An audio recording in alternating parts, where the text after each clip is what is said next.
Hi, this is Dr. Karen Wilson Starks, your host for The Voice of Leadership, the show for business executives and global corporations who appreciate a biblical perspective on life and leadership. You are listening to our Fab 500 series featuring some of the best of our 500 episodes and celebrating the 30th year of Trans Leadership Inc.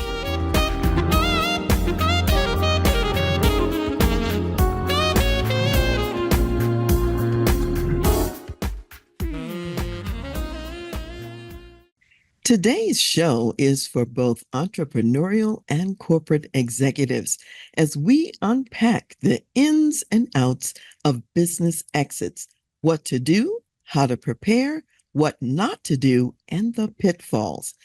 This is Dr. Karen Wilson Starks, your host for The Voice of Leadership and for Dr. Karen Speaks Leadership. If you've ever wondered about business mergers and acquisitions, then stay tuned. Today's guest is an amazing entrepreneur, innovator, and experienced business executive who has successfully exited several high-end entrepreneurial businesses.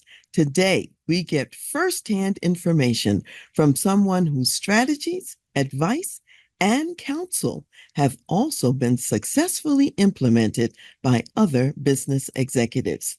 My special guest, Mr. Antonio Colon, served his country for 20 years in the U.S. Air Force, first as a jet engine mechanic and then as an astronautical engineer. Educated at the University of Mississippi with a degree in aerospace engineering, his Air Force space-related roles included the Strategic Defense Initiative Organization's Star Wars program, mission controller for the Fleet Satellite Communication Constellation, chief ground-based software configuration manager for the high-profile space-based surveillance system called Defense Support Program, and acquisition officer for the construction and integration of satellite communication systems. 5 years prior to completing his military service, Mr. Colon founded Martinelli Realty Incorporated, initially focused on the sale of HUD-A repossessions and property management for homes owned by relocated military personnel. Martinelli Realty later moved to commercial real estate sales and leasing until Mr. Colon successfully sold the company in 2000. In 1998, Mr. Colon translated his passion for the sport of paintball into the startup of Splat Masters Paintball, Inc. His engineering designs and manufacture of paintball-related equipment brought innovation to the sport nationally and worldwide. Mr. Colon successfully sold the paintball business in 2006. After the September 11th disaster and before the escalating war in Iraq, Mr. Colon, a native New Yorker and a service-disabled veteran, understood the complexities of war and the intense training required to ensure the safety and preparation of our warfighters and first responders. He leveraged his knowledge of engineering, manufacturing, business, and the specialized effects he used in the paintball business to form Combat Training Solutions Incorporated to enhance military training and to help save the lives of warfighters. Admired and respected by the international modeling and simulation industry, CTS won many awards for their life-saving designs that emulate IEDs, improvised explosive devices, and today these battlefield special effects devices are used by the military and law enforcement nationwide and in 16 foreign countries. In 2011, Mr. Colon sold CTS to Siloam Technologies, a publicly traded company based in West Springfield, Massachusetts. Mr. Colon's many awards include the 2020 Colorado Small Businessperson Award and, for CTS, the Military Technology Magazine's Top Innovator Award for 5 consecutive years and the Colorado Biz Magazine's 2011 Top 50 Colorado Minority Owned Companies. Today, Mr. Colon is a recreational helicopter pilot. He volunteers as an aircraft mechanic at a local flight club. He is a fifth-degree black belt in Okinawan Goju Karate, consults with both startup and seasoned business CEOs and executives to prepare for exit, and enjoys life with his wife Linda of more than 32 years, his two daughters, and his three grandsons. Welcome, Tony, to the Voice of Leadership and to Dr. Karen Speaks Leadership. Well, thank you for having me. I'm excited to talk with you today. Oh, yes, I'm delighted to speak with you because you're talking about some things that are timely and relevant and interesting in the business world.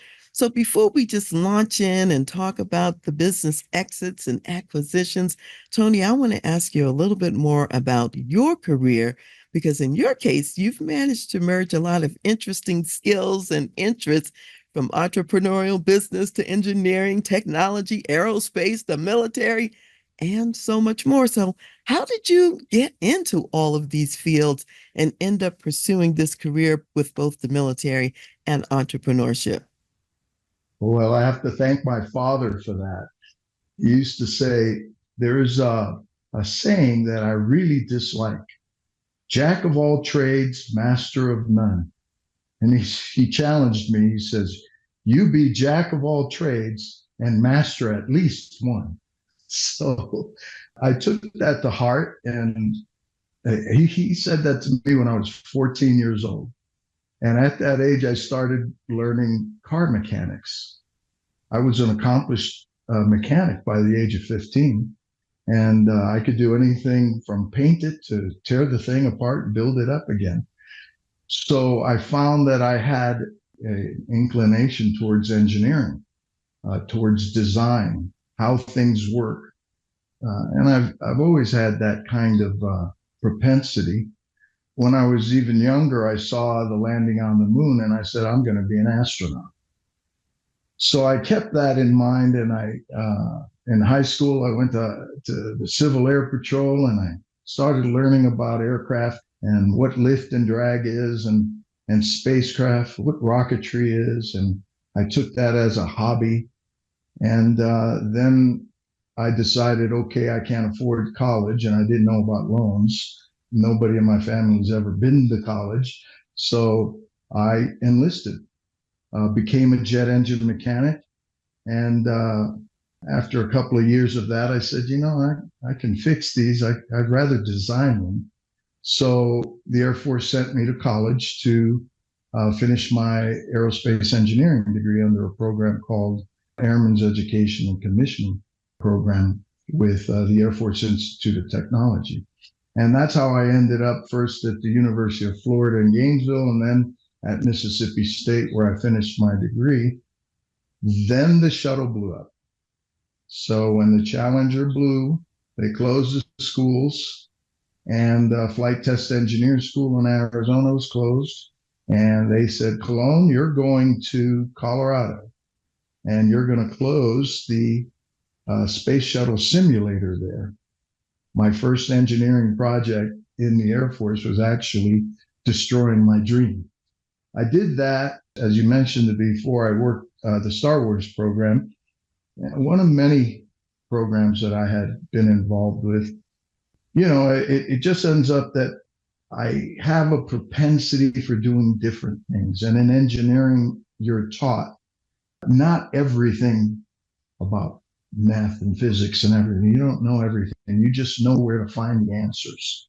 And that's what I've done. So throughout my career, I have found the answers to problems.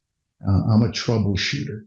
And that's what I've done. I've simply followed the trend. What is needed of me? And that's what I've concentrated on in my career.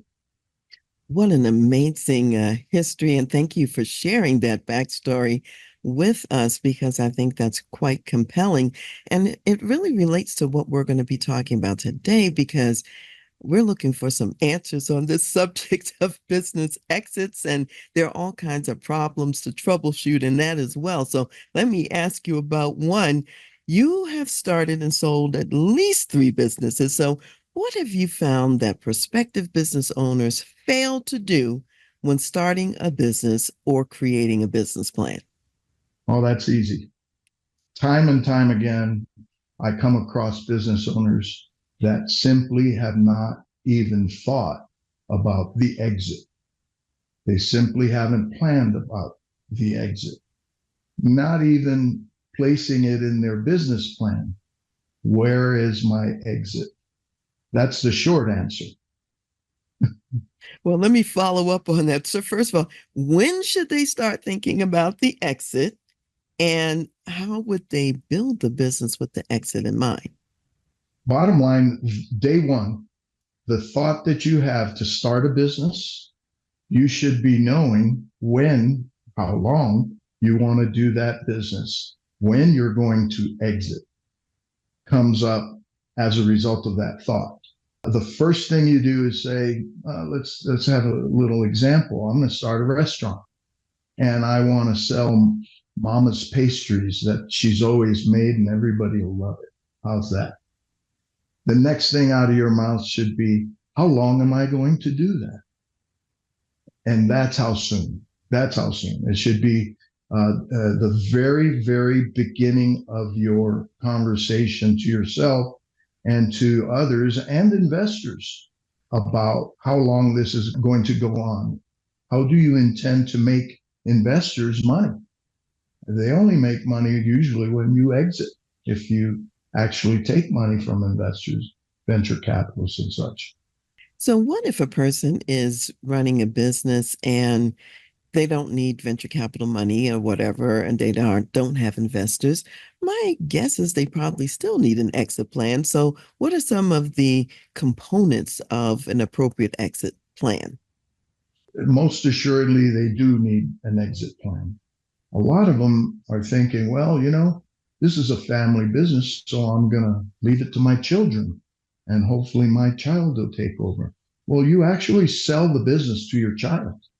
Part of the exit plan should be the simple who, what, when, where, why, and how. Okay. You answer all those questions.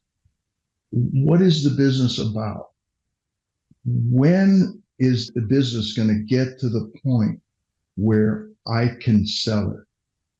And the easiest way to explain this is for you to think of what you want upon becoming financially independent.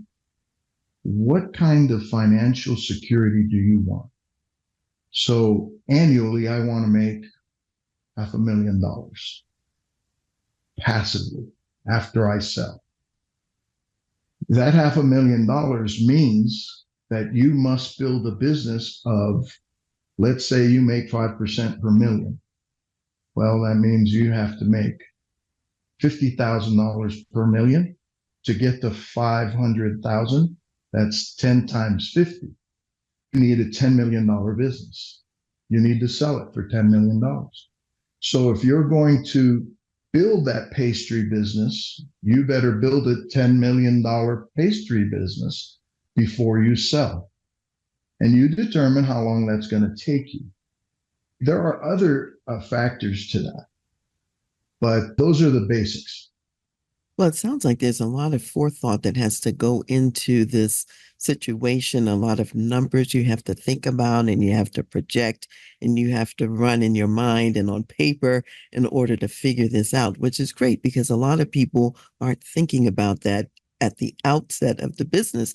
And what you're saying is just as important as the start is also the finish or the exit. So on that line, let's talk about what's the one thing that increases the valuation of the business, because that's going to be important so far as how well you can sell it on the back end.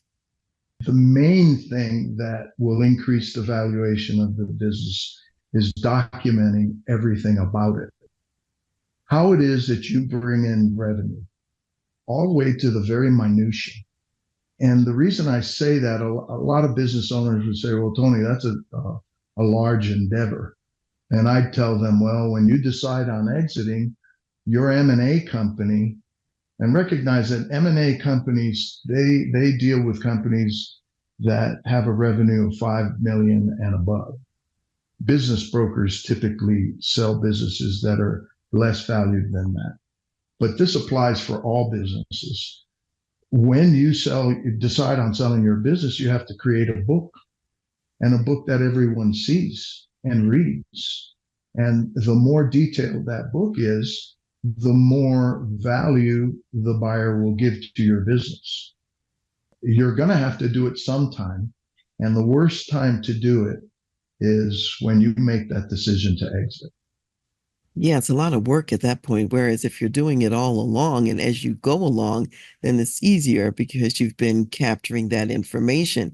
And I'm imagining that one of the reasons this is so valuable is because if you've got all of this documented, that business is repeatable. Somebody can come in, not be you, and they can make that business work and become even more profitable without having to go back and reinvent the wheel that you already started. That's exactly right. Many employees of the business that you sell will leave. If that business is not well documented, the new owner is left in a lurch. Many times, it ends up in court sometimes when employees leave and suddenly the business can't even proceed because the business is surrounded a certain employee or employee's tasks that only the employee knows. Yeah, so they walk out of that business with a lot of intellectual property or knowledge about how to do things. So, what else are some of the important aspects of a business that increases the valuation at the time of sale? We talked about documentation. What else is important for business owners to keep on their radar early on? If you want to make money in business, I'll remind you of Collins' book, Good to Great. Okay. One of the things that he was talking about that I agree completely about is the hedgehog effect. A business owner should be more like a hedgehog and not let outside forces come in and redirect you into efforts that you're not really competent in, but will make you money. So one of the things that I think that a business owner should do is avoid taking a concentration of their funds in doing things that they're not very competent in, unless they structure their business in a business unit kind of format where they create a business unit to go do this, a business unit to go do that. And that helps their growth, at least the revenue growth. That hedgehog effect should be something that you really take to heart and not allow businesses from outside to affect you. And a quick story about that, when it came to combat training solutions, I worked with companies like Lockheed and Raytheon. They would ask me, hey, Tony, could you go out and buy this for this contract? I was in counter IED work, manufacturing products for counter IED and training soldiers on how to identify IED, how to set up the products, how to detonate them, and in a simulation environment, how to make a realistic environment. I wasn't in the business of, per se, buying AK-47s, although I had a federal firearms license that allowed me to do that. So when I was placed in that position, the money's quick money. They'll say, hey, just spend $2 million, buy AK-47s, and provide them for this contract. And I would say, well, I'm not an arms dealer per se. What will you do with bombs? And I go, yeah, non-pyrotechnic bombs, And I would reject those kinds of offers because it would set me up for further work in that environment. I'd lose the central reason of why I was there. save lives, educate soldiers and military from other countries and policemen from this country on how to identify IED, et cetera, et cetera. That's something that a business should do, is reject distractions, focus. Well, another thing is educating employees about what the business is. Yeah, this is really important what you're talking about. This whole business of being focused and not allowing yourself to dissipate, if you will, your resources, your energy, or to have a huge mission drift, if you will. So, say more about what it is that business owners should instill in their employees so that the employees also understand the purpose and why of the business. And today, I believe we've gotten away from this mission, vision, and culture type of environment where that is what the business is about. But I believe in that still today. I can see that businesses have gotten away from mission, vision, and culture, education for the employees, because the employees are what drive your business. If they don't understand your mission, vision, and your culture, they're going to drive you to other things. I'm a great believer that the CEO of the company should become more of a CEO in driving the company's growth than wearing so many different hats that it stifles the growth of their company. But with that comes a lot of employees, and those employees have their own thoughts of how things should work. So as a CEO, you should educate your employees. This is the way I want it to work. And this is my mission, my vision and my culture that I want you to adopt. A lot of this goes to when you're hiring people, what kind of people they are. I can teach the mission. I can teach the vision, but the culture, we have to share a culture. It's very important. You're saying several things that are really key here, and that is it's really about leadership. If you're the CEO of this business, you have a vision of what you want and what you're trying to achieve, and you have to convey that to people in such a way that is compelling so that the right people get attracted and the wrong people realize this is not the place for them. Maybe they should go somewhere else and do something else, as opposed to the CEO being scattered and trying to do too many things and maybe not doing any of them very well. That's what I'm hearing you say in part. Absolutely right. I'm a great believer that the CEO should be able and willing to empty the garbage out as well as build a rocket. I believe the CEO should be that in tune with the business. However, you're not going to grow the business if you're doing those things. You have to be the visionary that hires the right people to get your vision accomplished.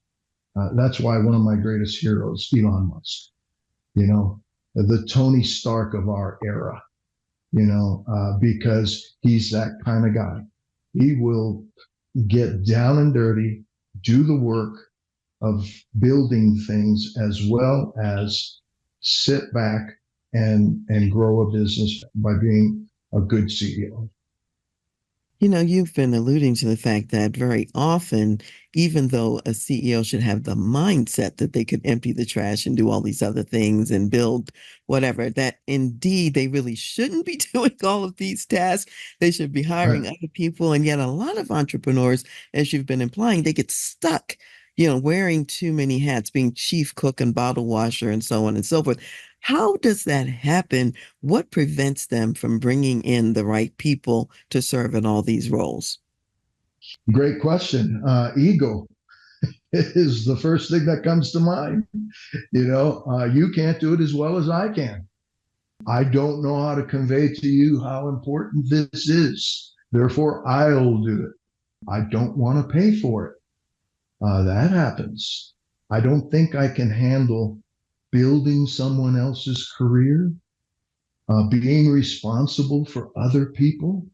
Entrepreneurs are thinking about all these things, and some simply don't think, they act. They simply say, hey, we got to hire this guy, that guy, and this guy. And once we have 50 employees, we'll start this baby, So let me go get venture capital and I'll get the idea out. The business plan is solid. My presentation's solid. And I'll get all this money and hire all these people and we're good to go. That doesn't happen all the time. Most of the time, businesses are started by individuals that have a light bulb over their head. An idea goes off, and they are just so enthused about their idea that someone else hears it and reinforces to them that they can start a successful business doing that. And they just go all in, get their boots wet up to the very edge and sometimes over, and fill their boots with water. And suddenly, if they don't plan right and all this, they get underwater and they close. That's what happens mostly to small businesses, startups. But if they plan right and they understand that they cannot do this alone, then they'll hire the right people to begin with. But inevitably, they will have other hats that they're wearing.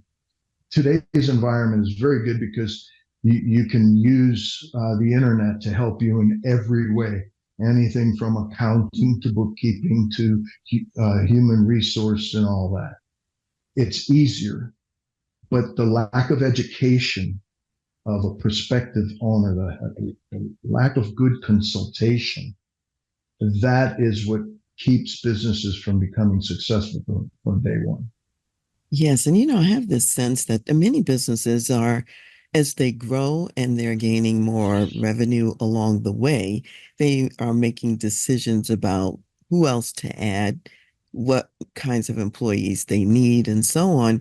And some businesses I find are fearful of taking that leap when it may seem as though they can't afford to hire this next person, when in reality, they can't afford not to hire this next person.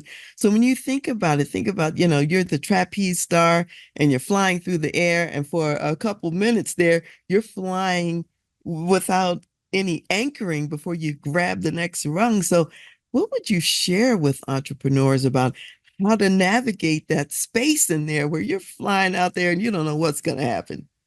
Well, speaking of flying, I'm consulting for a company that when I met the owner, I asked the typical questions, what are you doing? What do you want?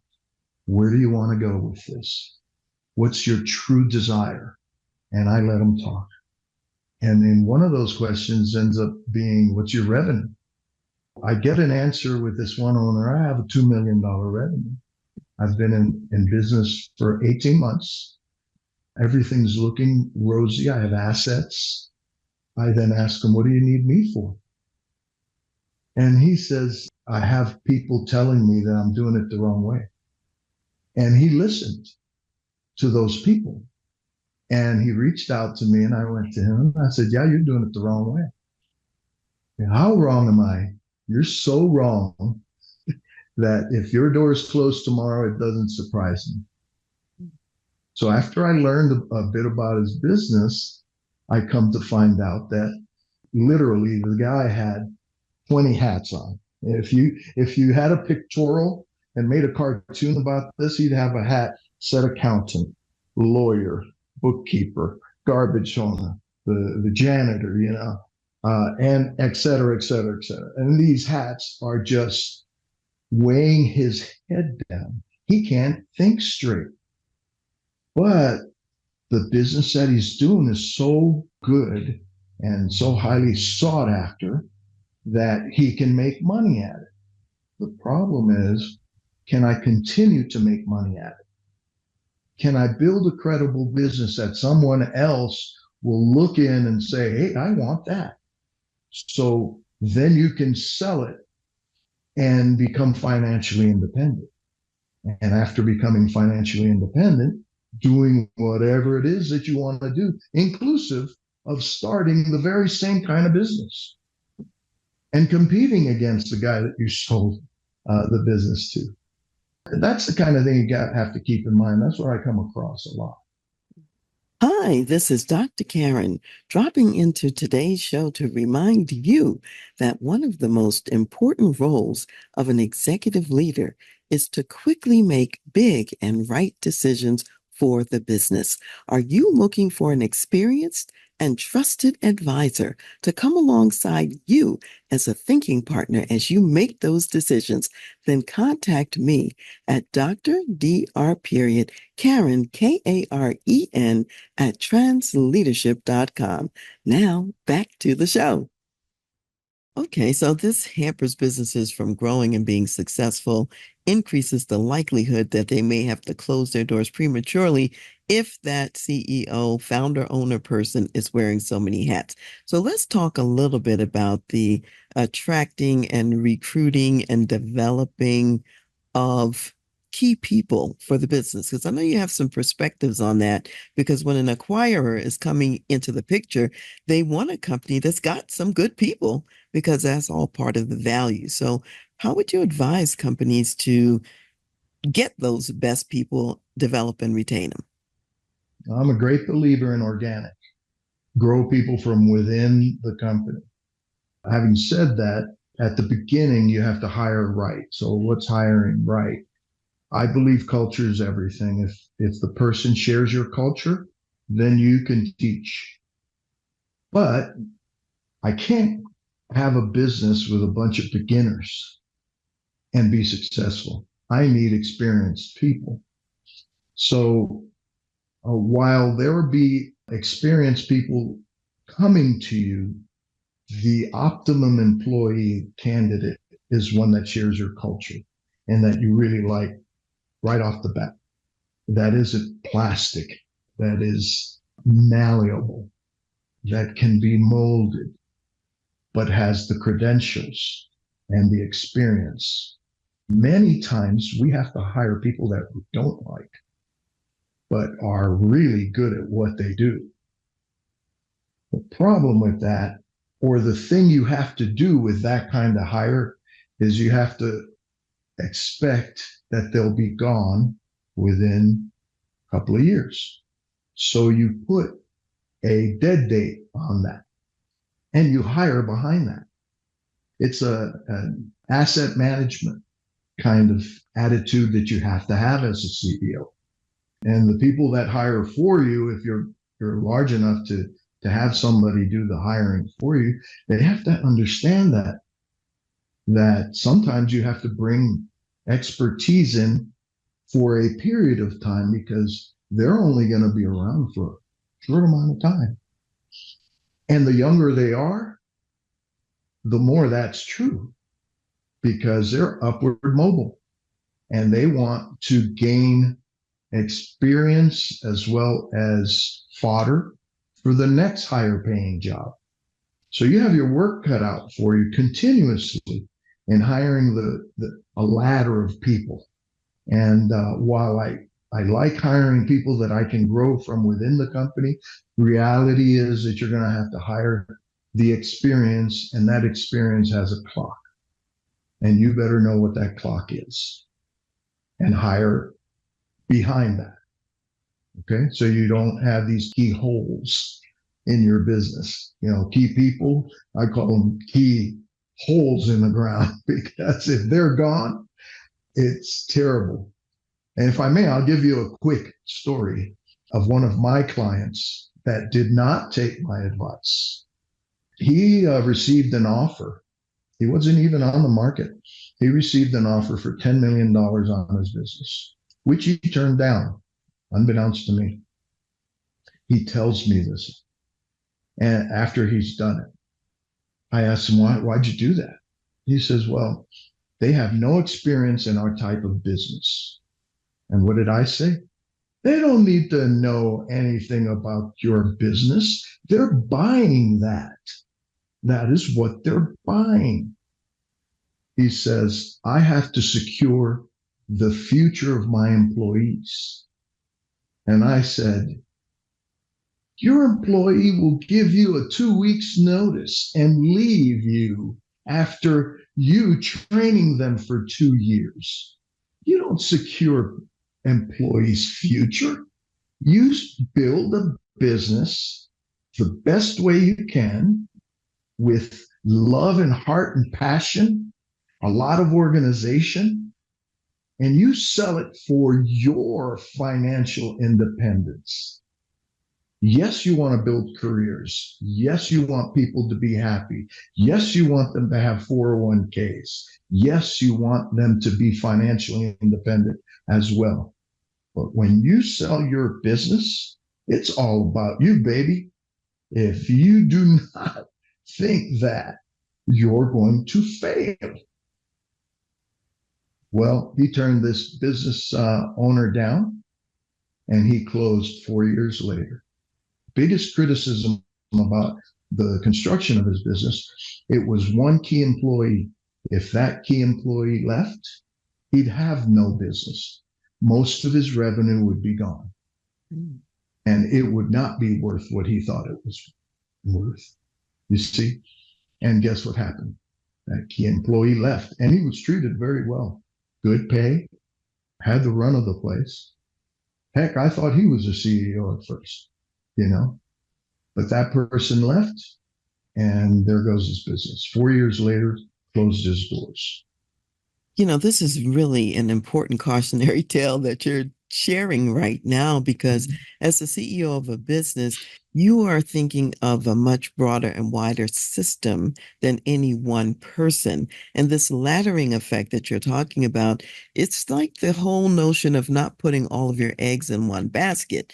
And you're not hiring these replacements after those key people are gone. They're already in the company and ready to go with the laddering approach that you're talking about. And I think many people don't imagine that. They probably think, well, we can't afford to have that redundancy or this person ready to fill in that slot. And so they don't do it. And then they're stuck in a situation like this where the business goes down the tubes because there really is no backfill in place. That's what I'm hearing you say, that is truly a risk factor. Yeah, and remember the story I told you about the business owner that had the $2 million revenue, but no employees. Today, after about a year and a half of consulting for him, he has about 20 employees. He has redundancy. He has had a turnover, a significant turnover, because he's learning about these things. Who do I hire? Why do I hire them? Why do I keep them? Why do I let them go? And he's being proactive about this. The lessons learned is there. We should learn this before we get into business. But then if you burden a lot of people with these kinds of things, they won't even start a business because they'll get discouraged. It is a very large endeavor. And reality is that many times you shouldn't open a business because you don't have the fortitude to do it. And it's better for you to work for someone else. That's important to know because not everyone is wired for the entrepreneurial life. And you better know that up front in terms of what's going to be required of you and the decisions you have to make along the way. Let me shift gears a little bit because we were talking about acquisitions. And in one of the examples you shared, someone came with an offer and wanted to buy the business. Sometimes people come when they're not being solicited. And then there are other times as the business owner, you put the business on the market or in the right places so that potential acquirers would get interested and make offers, do the due diligence and so on. But what's your take on that whole process? Should a business wait for someone to come to them? Are there advantages for them pursuing on their own? Does it matter? Wisdom and counsel on that. Well, remember what I told you at the onset. When you're building a business, you should have an exit plan. Well, every plan's meant to change, right? You have a fundamental understanding of what you need financially to be independent. So that's not going to change.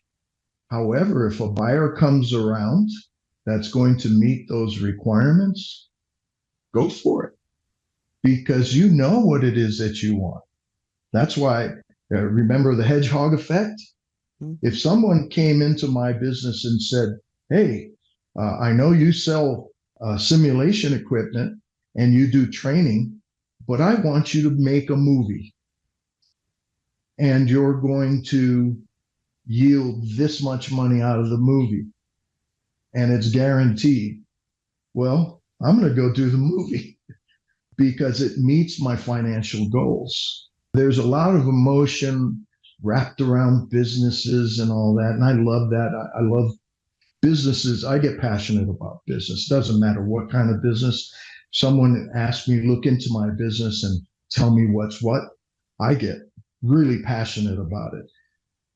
But I'm not the one that's going to reap the financial independence that that business plan is talking about, that exit plan is talking about.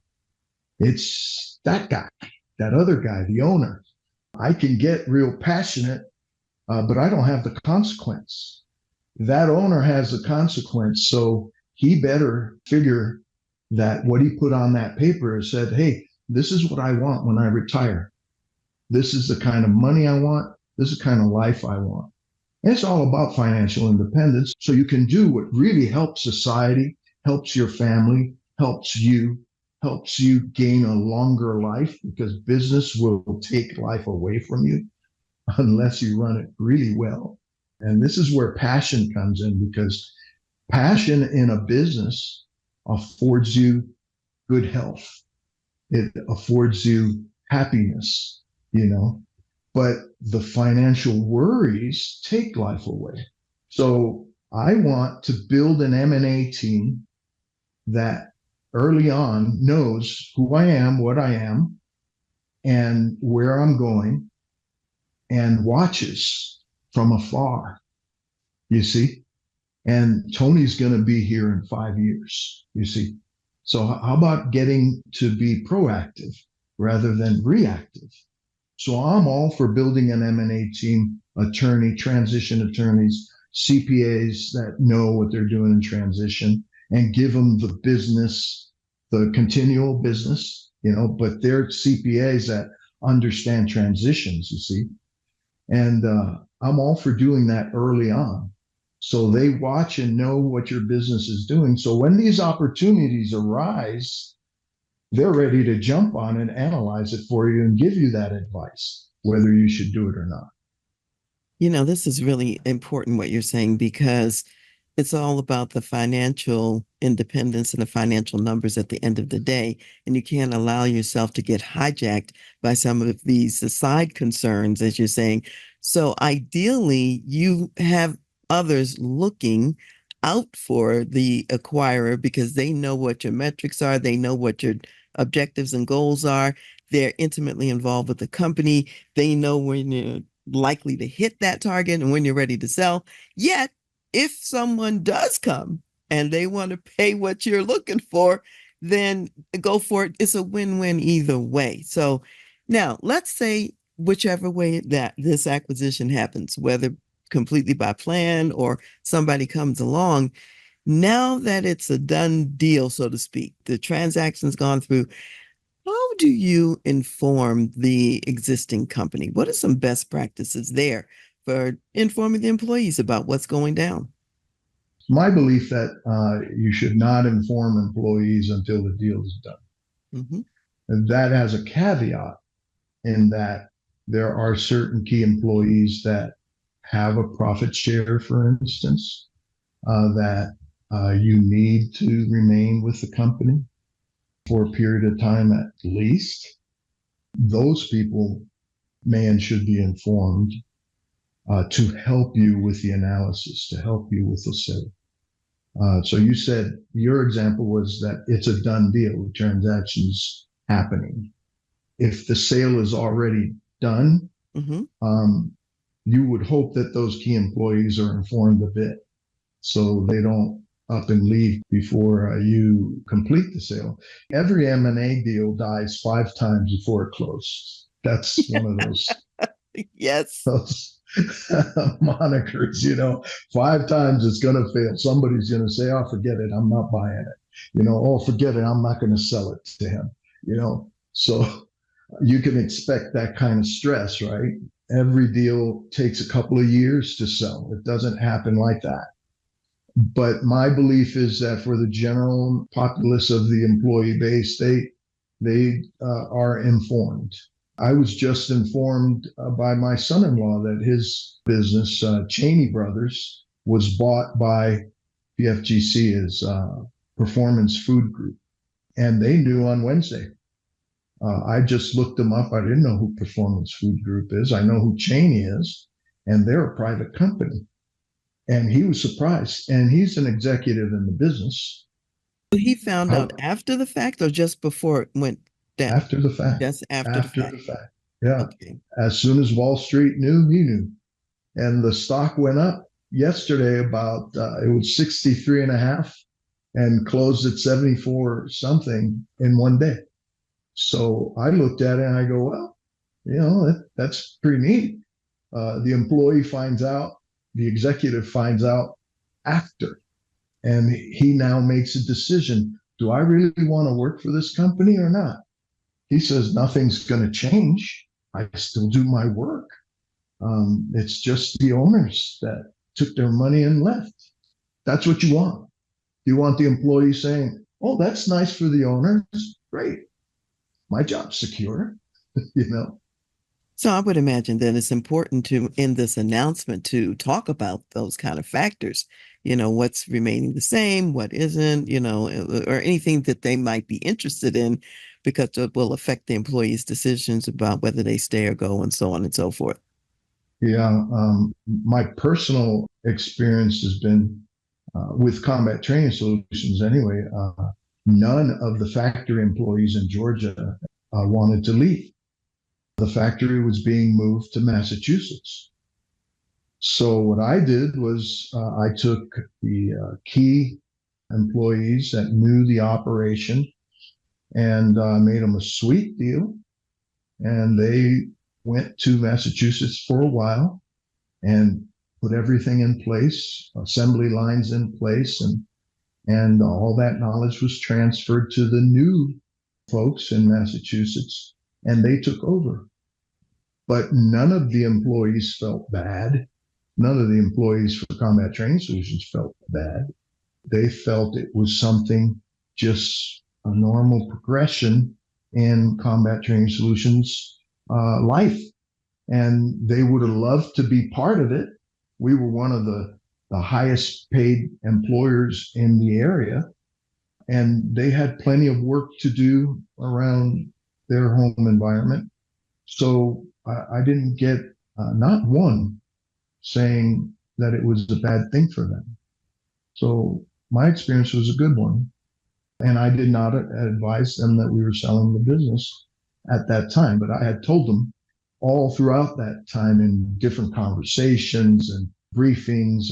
I'd stand in front of them monthly and tell them where the business is going and show them charts and pictures and videos of things that we've done to save lives and all that. And I tell them, when I sell this business, I'm going to be a wealthy man, and you help me get there. So these are the kinds of things that I'm doing for you. 401k, medical, all these things. You see? So I would communicate to them, I'm selling this business, Yeah, so it was this not a isn't gonna, surprise. Yeah, it wasn't a surprise. yeah, right. So it's a culture thing. Again, it's a culture thing. How do you grow it? Let me ask this, because even if you do everything right, okay, you've got the best practices in place, you've shared these intentions up front. With acquisitions, there are often pitfalls. What are some of the pitfalls that can happen? What can the entrepreneur do to be prepared for the unexpected? And share even some pitfalls you've experienced in going through this process. The valuation of the business is a big deal. When you seek an M&A company, the first thing they're going to say is, we need to evaluate you. You're not going to tell us what your business is worth. We'll let you know what that is. And you're going to pay for that. Yeah, you could pay up front, depending on the size of the business. A $5 million or $6 million business, $70,000, $100,000 to get a valuation accomplished. It takes time. It takes months. It takes individuals that'll get into your business from that M&A company, put their nose in there and find out what that business is about. That's why documentation ahead of time is so important, because you could hand them a book, you see, and that will end up costing less time and less money. So the pitfalls is that your documentation has to be provided. You as the CEO must be involved dramatically and daily in that process. So it takes you away from other things that you're doing. You cannot assign an executive to do this work. You must be involved. Yeah, you can have them do all the legwork, but you're going to have to be involved in building a schedule, just as if it was another program that you're managing, and you follow that schedule. And that's one of the biggest pitfalls is time management for the CEO and those in bigger companies, 3 or 4 other people that are going to be very involved in it. The time it takes to prepare it, just to be presented in a way that doesn't expose all of your business's information to, say, a competitor. And only when it's solid, that you know that this is a real buyer, that this is one that you can trust will pursue the transaction, do you open everything to that business. So that's another thing, is a pitfall, providing too much information, where now you gave them all of the ingredients to make that cookie batter, and all they have to do is go cook it. So you might be giving away too much, you see. So that's a pitfall.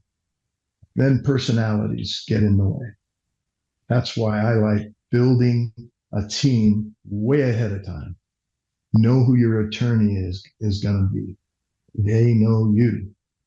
And like I said before, your CPA, your M&A, those kind of people, knowing them, and they know you.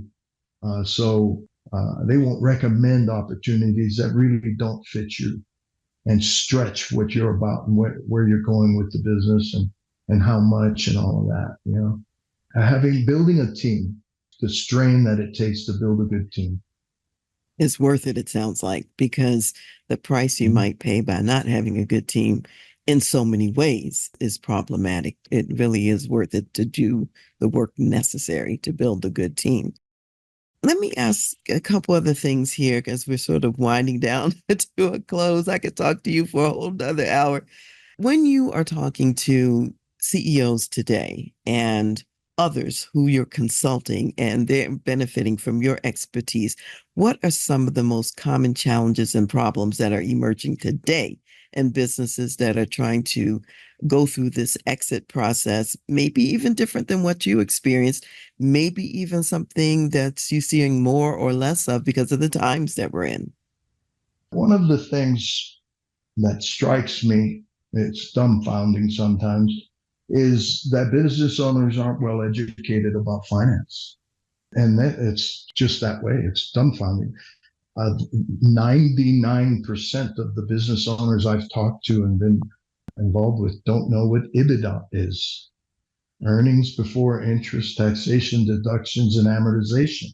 Yes. That is what truly evaluates your business.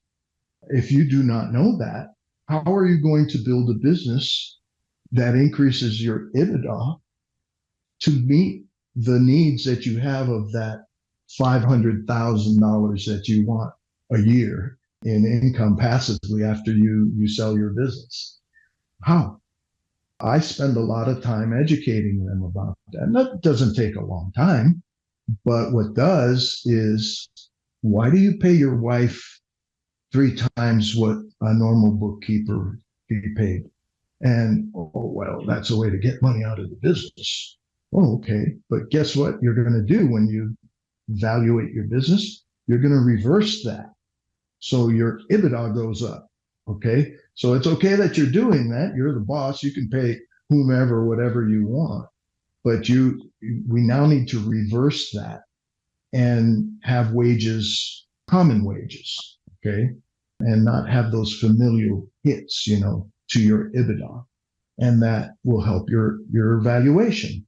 So I educate them about those kinds of things.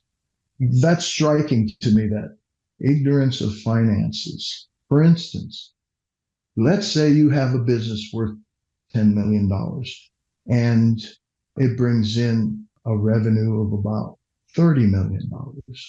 What's the disconnect there?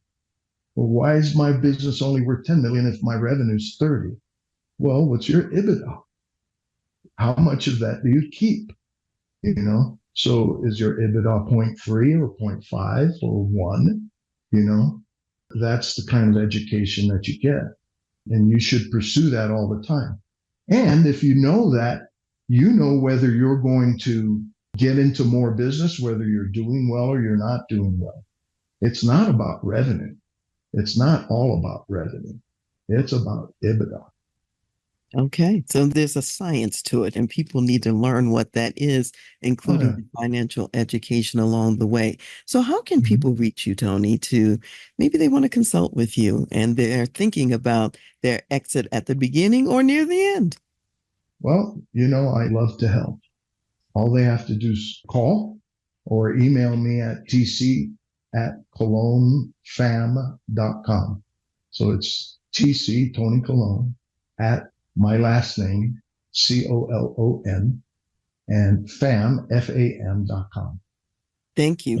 And so, what additional, because you've shared a lot of really good information here, what additional words of wisdom would you like to share with my community of business executives, including anything that's relevant for that corporate executive who's in the Fortune 500 company that may be going through an M&A process? I have my mantra: do everything in good measure and adjust to situation. If you follow that, you will be able to adjust to anything that comes along because you trust yourself, you trust in your decisions, and you surround yourself with the best people that you can. You have to believe that the outcome is going to be positive. If you believe that, it will become positive. That's the nugget of knowledge that I can give you. I love that. So a lot of how we think about things influences what really actually happens along the way. And so, and the preparation, you've been talking about the preparation all along here today. So thank you, Tony, for coming to the show today and sharing your wisdom, your expertise, your experience. I know that a lot of people are better off as a result of what you've had to share. Well, thank you so much for having me. I enjoyed the conversation. I hope you'll have me back. Oh, I'd love to have you back. That would just be a delight and a joy. So consider it done. Okay. So Okay. what I'd like to share with our audience today and with the community is two verses I think are very relevant to the conversation Tony and I have been having. And this is Proverbs, the 24th chapter, verses 5-6. It says, "A wise man is strong. Yes, a man of knowledge increases strength. For by wise counsel you will wage your own war, and in a multitude of counselors there is safety." So we have heard from Tony today, lots of ways to put some safeties in place as you build the business of your dreams and sell it for the profit that you're looking for. So if you don't have that wise counsel around you, be sure to contact Tony to get a little input on what to do next. So thank you for being here. We'll see you next time. Hi, this is Dr. Karen Wilson Starks, and today I'm with Pastor Ben Anderson, the Executive Director of the Solid Rock Community Development Corporation. They're doing great work in Southeast Colorado Springs, and today he's going to talk about what they're doing to ensure generational wealth in the community. Thank you, Dr. Karen. We have purchased commercial property, and the objective is to create generational wealth in families. This property is a tool where residents can invest in the property and then they receive the dividends from it. The dividends are the lease payments that businesses operate in that commercial property. Those dividends can then be passed along to their family, their children, and this is how we create wealth in our communities through property ownership, through commercial ownership, through land ownership. And so we have impacting families in Southeast Colorado Springs. Thank you so much, Pastor Ben, for what you and your organization are doing to ensure that families thrive for the long haul in multiple generations.